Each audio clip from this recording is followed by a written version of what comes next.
नमस्कार, आप देख रहे हैं विनय को।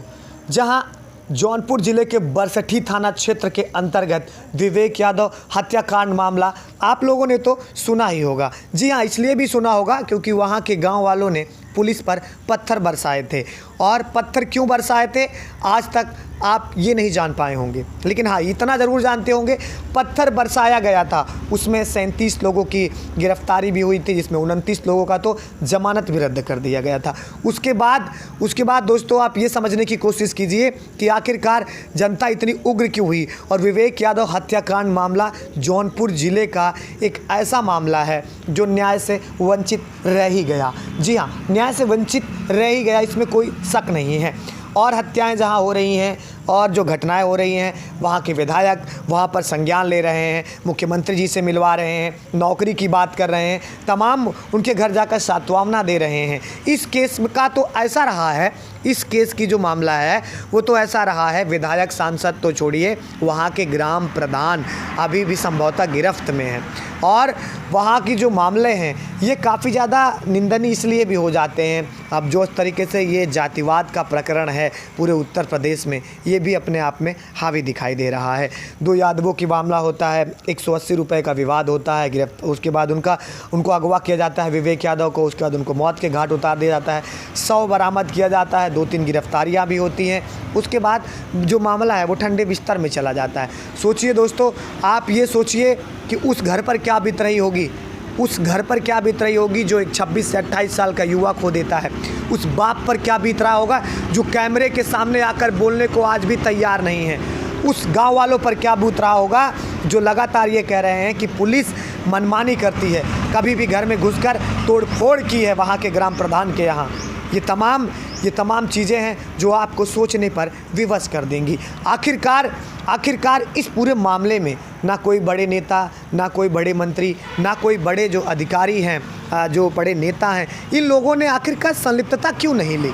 बड़े पत्रकार ने आखिरकार संलिप्तता क्यों नहीं ली? क्या अनुराग यादव ही एक ऐसा इंसान था जो कि मर्डर हुआ और दुनिया को इतना तकलीफ़ हुआ? क्या विवेक यादव इंसान नहीं था?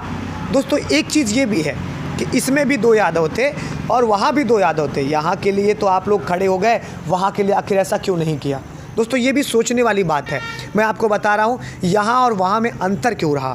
विवेक यादव हत्याकांड जो हुआ, वहाँ से जगदीश नारायण राय विधायक हैं, जो कि सहयोगी पार्टी जो इस समय सत्ता में पार्टी है उसके पक्ष में है। लेकिन यही अगर आप देखिए मछलीशहर लोकसभा हो और चाहे जो विधानसभा आती है, मछलीशहर विधानसभा जो बरसठी के अंतर्गत आती है, चाहे वो बंडियाऊ ही हो, वहाँ पर आप देखिए बरसठी का जो है ये विधायक भी जो हैं वो समाजवादी पार्टी के हैं, चाहे प्रिया सरोज हो और चाहे डॉक्टर रागिनी सोनकर हो।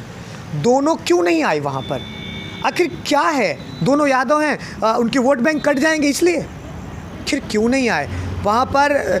सांत्वना तो छोड़िए, अरे कम से कम एक परिवार से एक नृशंसक हत्या हुई है, एक 28 साल का युवा हुआ है। आप लोग मतदान लेने तो आप घर कोई घर छूटेगा नहीं, लेकिन न्याय दिलाने के लिए क्यों नहीं आए? और ख़ास बात यह रही विवेक यादव हत्याकांड मामले में कई ऐसे लोगों की गिरफ्तारी हुई है जिन पर लगातार सवालिया निशान खड़े हो रहे हैं।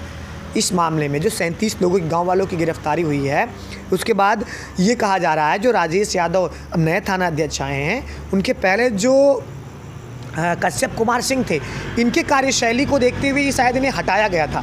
लेकिन इन्होंने जिन के नाम अंकित किए थे मुकदमे में, वही लोगों को गिरफ्तार किया गया। मुकदमे की फिर से ना कोई जांच हुई और ना कोई सुनवाई हुई। ये भी एक बहुत बड़ा फैक्टर रहा है, खास करके विवेक यादव हत्याकांड मामले में।